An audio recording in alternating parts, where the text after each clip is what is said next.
All right, then. So on Your Side Mirror today, we are tackling very, very tough issues that affect our communities in a bid to improve our physical and mental well-being. So we are zooming our camera lenses on sexual and gender-based violence, a pervasive problem that affects millions of Nigerians. Now, according to recent statistics, 1 in 4 women in Nigeria experiences physical or sexual violence in their lifetime.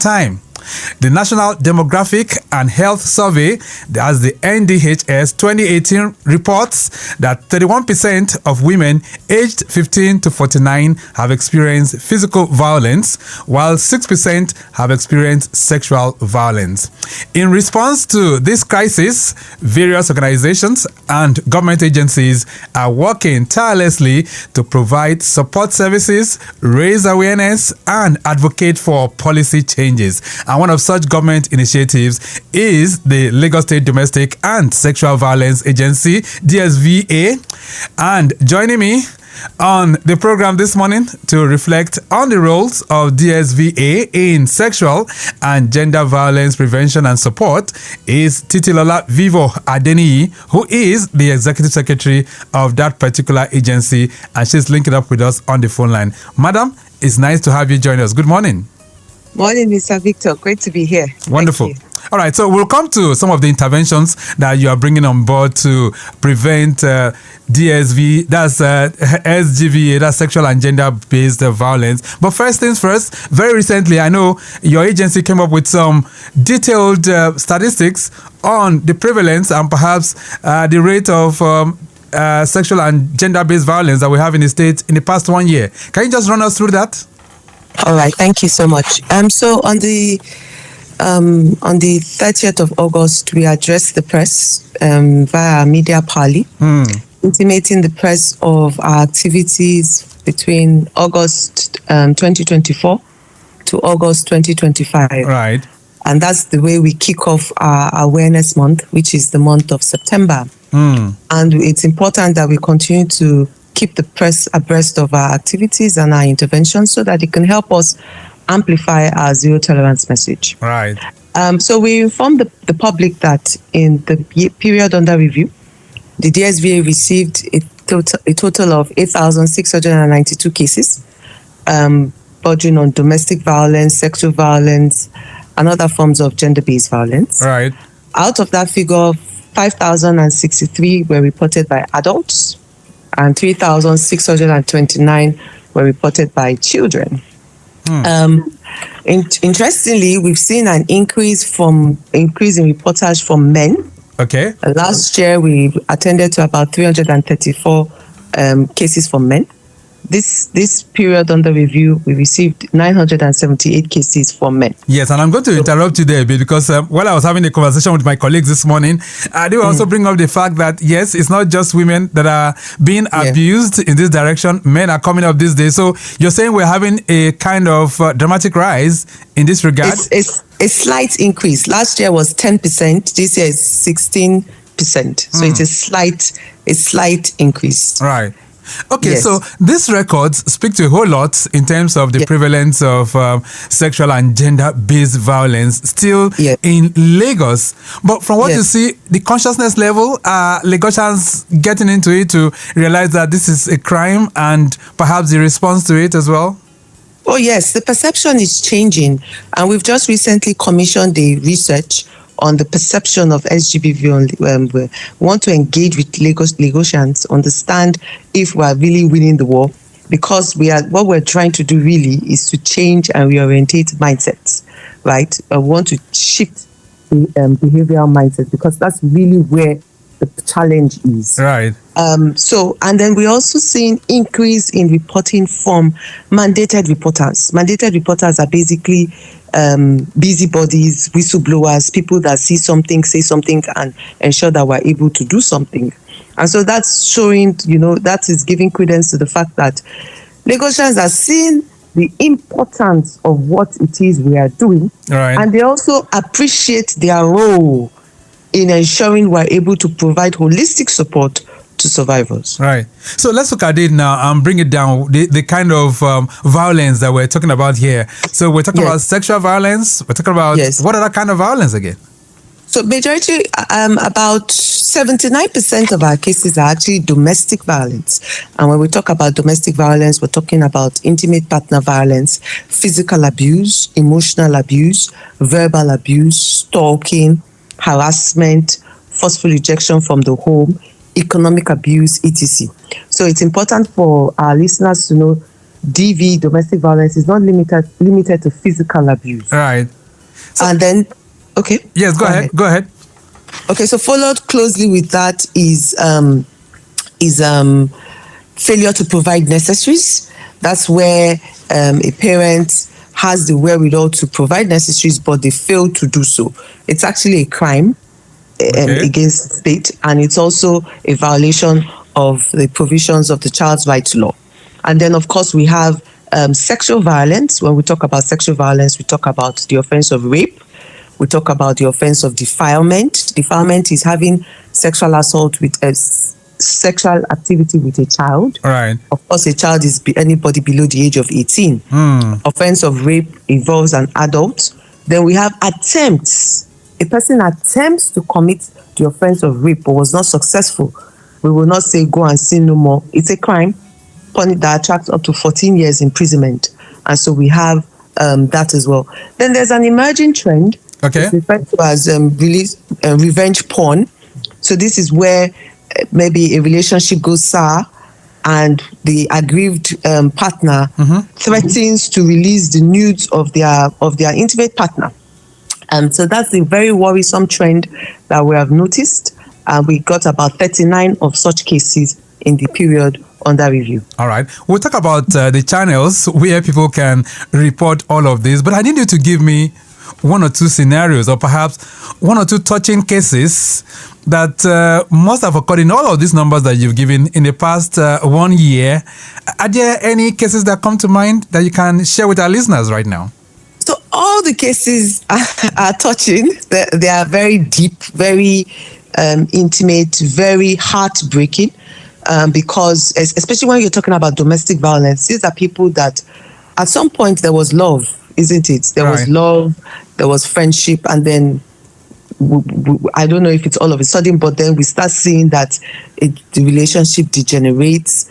People are not talking to each other for months, and they are still in the same house, and it's now having a negative impact on the children because the children are witnessing the intimate partner violence, and that speaks to the vicious cycle of abuse, right? The vicious intergenerational cycle of abuse, where children grow up in toxic environments, and when they go into adulthood, if they do not access psychosocial support, there's a very high likelihood that they would grow up to perpetrate violence or be attracted to people that would be abusive towards them. So that's very, very heartbreaking. Right. Sexual violence, a good number of survivors are abused by people that are supposed to be, that they are in a fiduciary relationship with. Right. So parents, caregivers, school bus drivers, neighbors, people that are supposed to care and protect these children. And so it's always very heartbreaking when we get such cases, especially when it emanates right. Okay, then. So I know of the kind of interventions that you guys are bringing to bear, but does it appear that your impact is majorly felt in the urban centers? What is DSVA doing in rural communities? Oh no, we know that this issue is not a respecter of community, age, class, or creed. And it's important for us to continue to go to the communities, the grassroots, where we have the population, where these issues can thrive because of the culture of silence and maybe economic factor. And so what we've been doing is actually embark on door-to-door community mobilization. And we're working with the formal and informal structures in the community. Before now, we used to work with the local government at the local government level. Right. But since last year, we started working with the CDCs, the CDAs, the community leaders, those informal structures, the market men, market women, artisans, where we now have focal persons in the communities. These are people that have now been trained to receive reports, because these are people that ordinarily these reports come to them. But it's important that we build their capacity to be able to provide appropriate referrals when these cases are reported to them. And we're seeing it in our data. We're seeing it in the numbers. The likes of Alimosho, Etiosa, Ikorodu, Oshodi, Solo, but going to the communities, going to the grassroots to reach our people with the message, our zero tolerance message. All right, then Lagos Traffic Radio, that's 6.1 FM flash update coming in from the Igbo-Elenri corridor. We did tell you of a breakdown there at Ojo, but the good news is now off the road, so it's much better. That's Igbo-Elenri Junction on the service lane inwards Yanoba. So things are looking much better within that direction. All right, so Titilola, Vivour-Adeniyi, while it is commendable that a whole lot has been done in terms of intervention, let's talk about this prevalence. So it is something that is happening and it's a regular occurrence. So is it to say there are lots of things that are driving all of this? So what can you say from DSVA's perspective? What's the cause of the increased rates of sexual and gender violence cases that we have? So we believe that these issues have always been there. What we're seeing now is that we're gradually breaking the culture of silence that encourages the perpetration of gender-based violence. And we believe it's attributable to three, it's not exclusive, but three major factors. The first one, there's heightened awareness. Okay. Not just from government alone, but from non-governmental organizations, CSOs, that are in the communities. Also, due to the fact that GBV, prevention and response, is being mainstreamed into the different sectors of our society, into the education sector, into the health sector. GBV is now viewed as a public health concern. It's also been streamed into the security sector. So we're seeing increase in awareness about the issue, and therefore it's translating to increase in reporting. Also, secondly, I must commend Lagosians for being their brother's keeper or their sister's keeper, ensuring that if a case happens in their community, they are not turning a blind eye to it, reporting on behalf of these people who, for whatever reason, are unable to report and access help. And then thirdly, for us in Lagos State, it's the political will. Political will, political will, political will. You see Mr. Governor Babajide Sanwo-Olu, the EXCO cabinet, Lagos State Judiciary, the Lagos State House of Assembly, demonstrating the requisite political will to reduce this menace to the barest minimum. Let's talk about rural-urban migration. Don't you think that's one of the factors where we're having increased cases? I mean, you might have the implementation, you might have the strategy, you might have the political will in Lagos, but every day people are migrating into Lagos. Could that be a causative factor as well why we're having increased cases?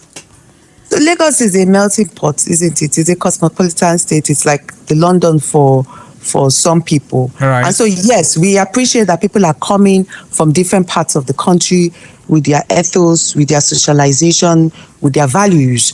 And that's why we must continue to engage. We must continue to engage with the residents, communities, ensure that, irrespective of where you come from, your values, who you are, you understand that Lagos State has declared zero tolerance for all such forms of sexual and gender-based violence. And if you are in the state, you have a duty to comply and conform to the provisions of the land. All right, let's talk about domestic violence now, because I know sometimes a lot of things happen in the family. So a father raises his hand and, beats the child to the point of, I don't know how to describe it now. And some will say, well, it's a case of training the child the right way because this is the way we are brought up. If you do not give the child a cane, maybe some kind of sense will not enter him. So is that an abuse from your perspective? So, well, it's not actually my perspective. It's what the law says. So child abuse basically is anything that is done that is not in the best interest of the child. As safeguarding officers, we have a duty to ensure full implementation of Section 1 of the Child Rights Law, which basically says anything we do, it must be in the best interest of the child. So we are not saying that parents should not discipline their children. Okay. But where you are disciplining your child and then you leave permanent or lasting scars on them, you have moved from discipline to abuse. If a mother who makes incisions on her daughter's face, right, and puts pepper on it because she took an extra meat from the pot, that is not discipline, that is abuse, right? So we must strike the right balance, and that is why we continue to engage with parents. Government is not telling you that you should not instill discipline and right values, inculcate the right values in your children, but that cannot be at the expense of their right to dignity and their right to be free from all forms of abuse.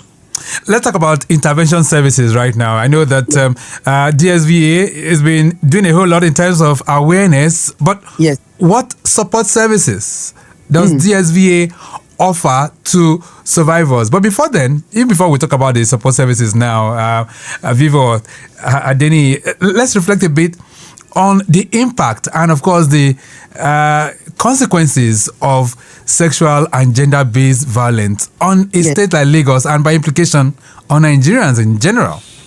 Yes. So SGBV has the impact is actually multidimensional and multifaceted. There's a negative impact on the survivor. There's a negative impact on the family of the survivor. There's also a negative impact on the society. Right. Where you have that culture of impunity that encourages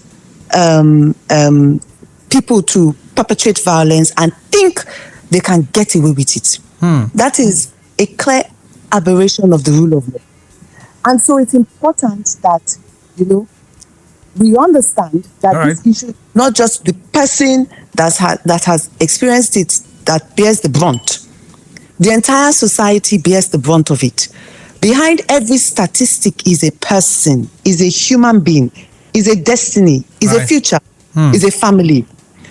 And so that is why we all must see ourselves as mandated reporters, and we all have a role to play in reducing this menace to the barest minimum. All right, so let's talk about the services now. So what services does DSVA offer to survivors of SGBV? Yes, so our statutory mandate provides that we are to provide holistic support to survivors. Okay. So a survivor of, let's give an example of a survivor of sexual violence now. A child has been abused sexually, or a woman has been raped. Medical intervention is important because you have been exposed. We have designated health facilities, general hospitals, primary healthcare centers, sexual assault referral centers, such as Mirabel Center and Warif, where survivors can access free medical services. Okay. They have head-to-toe forensic medical examination. They have access to medical, to drugs such as PEP, post-exposure prophylaxis, to reduce the chances of contracting STIs and STDs. And then there are routine tests that are conducted, HIV, hepatitis B, and all of that. And then survivors also need to access psychosocial support. Well, not all, but some survivors or most survivors will need to access psychosocial support because they've gone through a traumatic incident. And that's where the role of the clinical psychologists come in, to be able to assist them on their road to healing.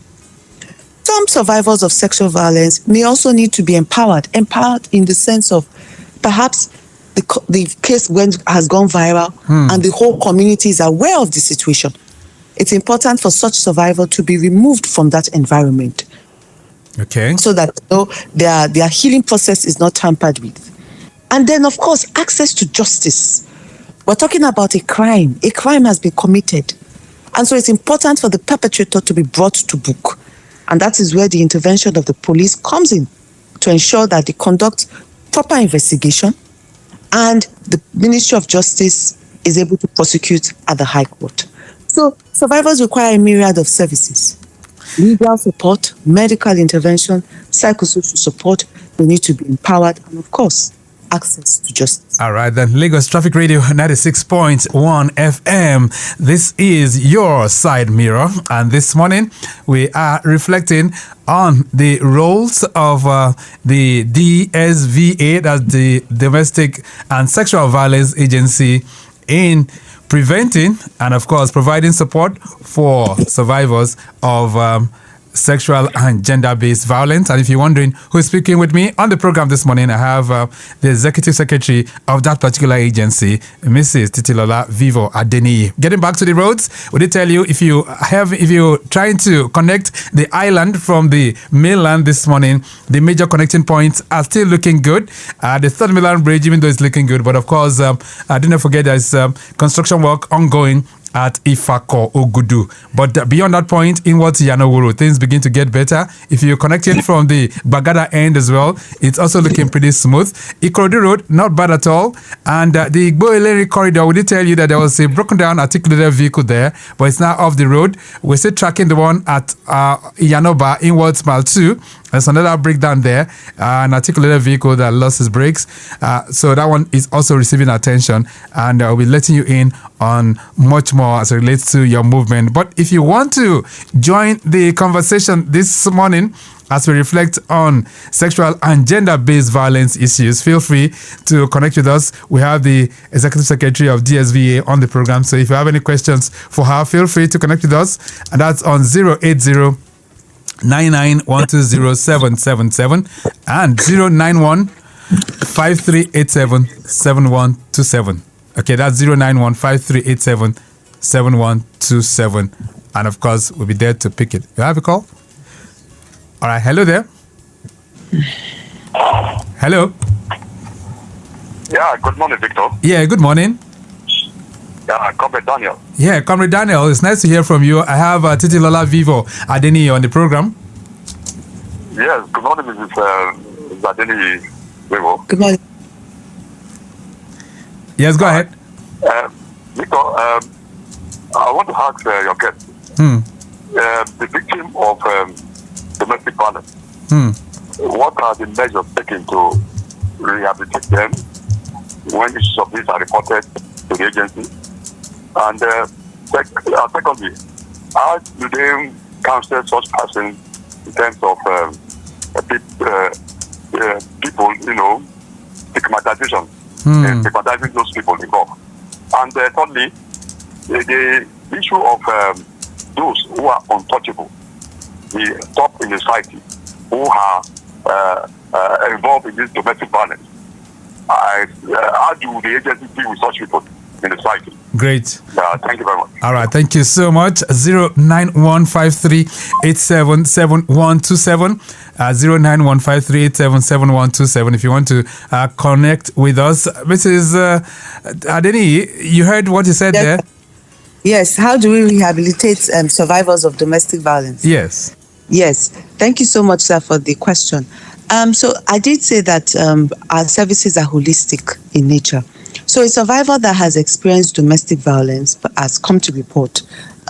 Aside from addressing, the particular issue between in the relationship, we want to provide psychosocial support for that survivor because it's a traumatic experience. Some people have been in toxic, violent, abusive relationships for decades. And it's just now that they're reporting. So you can imagine the negative impact this has had on them. In fact, some people have become clinically depressed. They are now experiencing mental health issues as a result of the trauma. And so we place a lot of emphasis on ensuring that our survivors are able to access psychosocial support. And I must say that this service and all our services are free. Oh, okay. We just ask you to give us your time. Give us your time so that you are able to meet with the clinical psychologist, have at least 6 therapeutic sessions. All right. At least 6, so that you're rehabilitated and you're assisted on your road to healing. All right. Do I have a call? Okay. All right. 08099120777. But he did talk about those that are untouchable too. So what are you guys doing about that? Well, it is an issue. But it's important for us to leverage the structures on ground. So if we look at domestic violence and we see that, such a person has whatever, whether it's political or otherwise, Right. they have support or they have external influence, then we leverage the court system.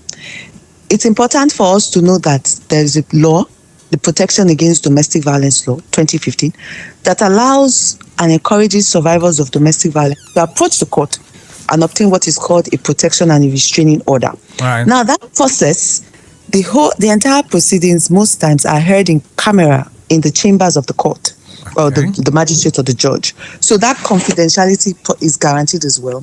And at that point in time, we are not seeking to criminalize or to punish the abuser.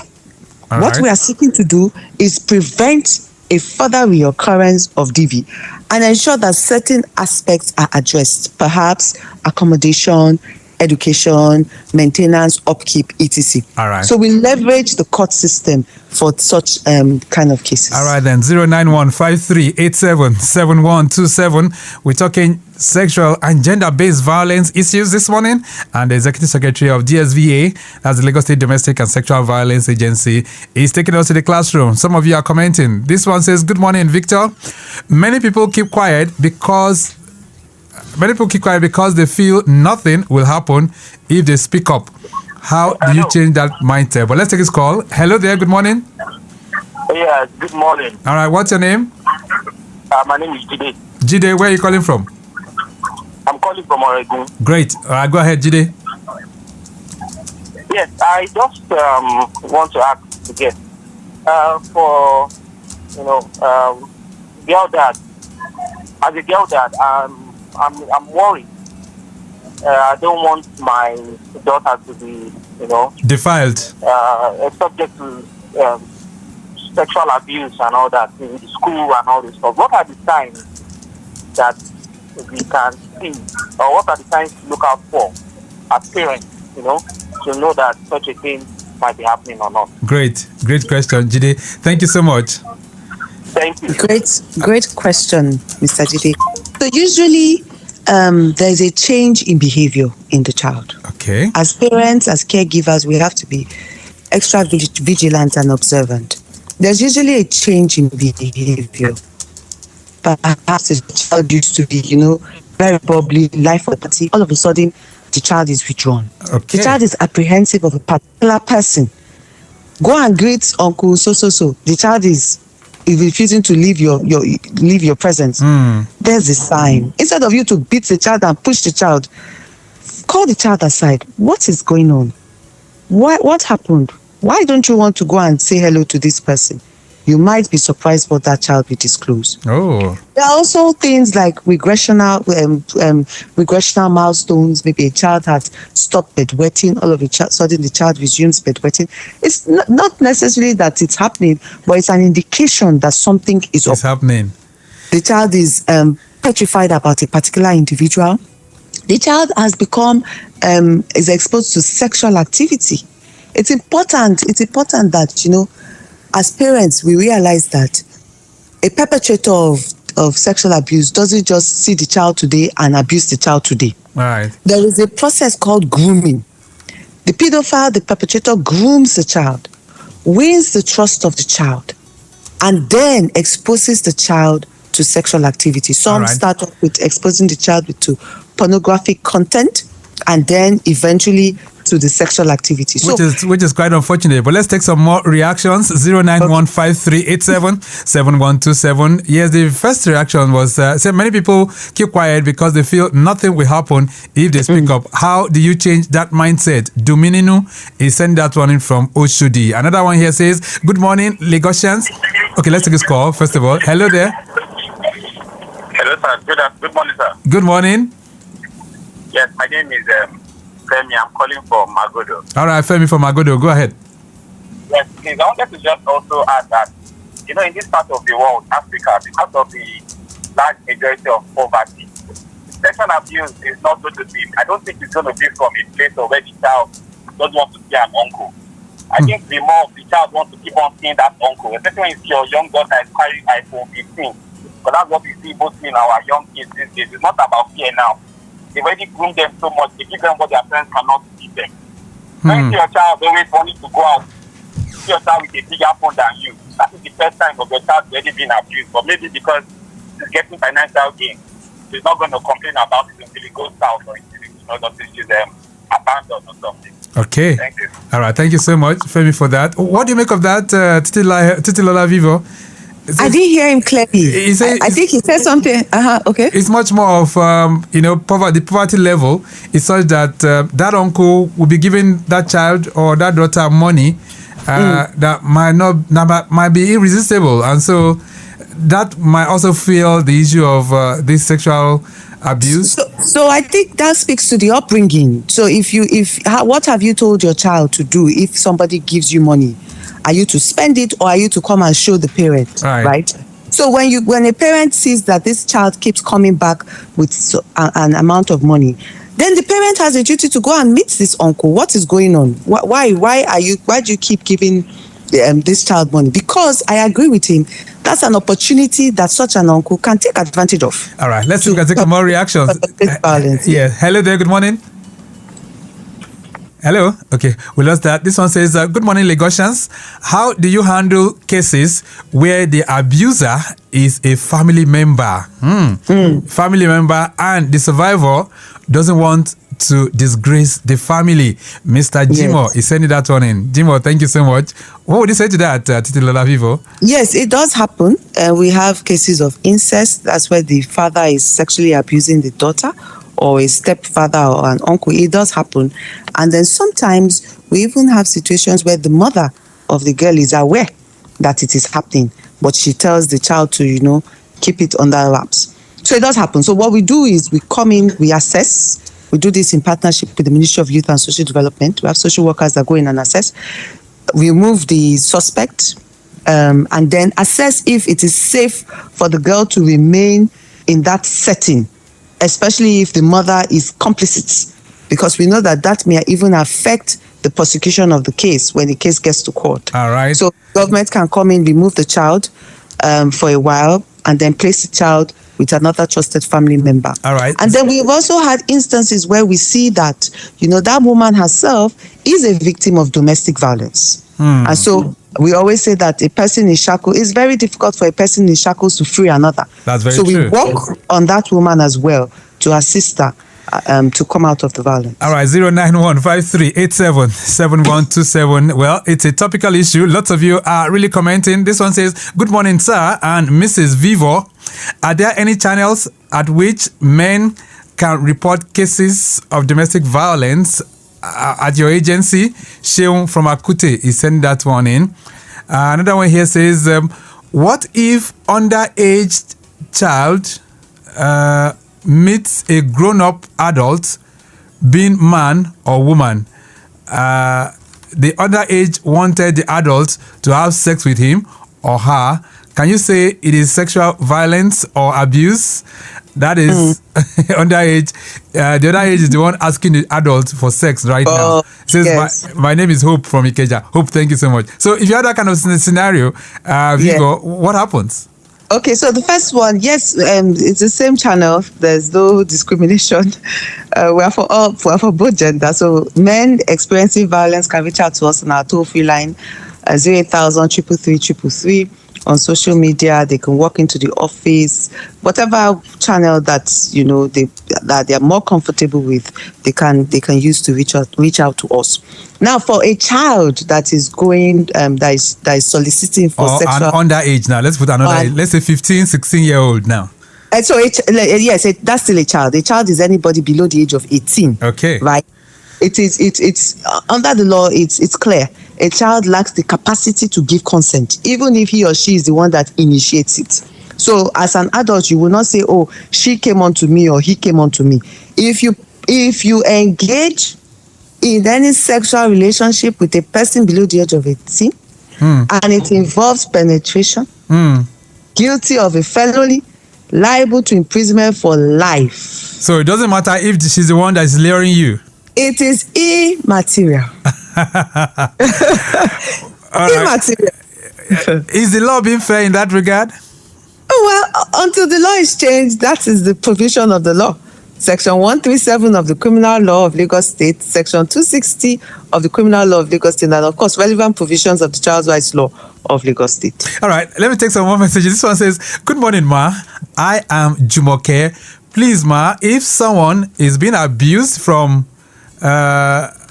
is being abused but depends financially on the abuser, how can they realistically break free?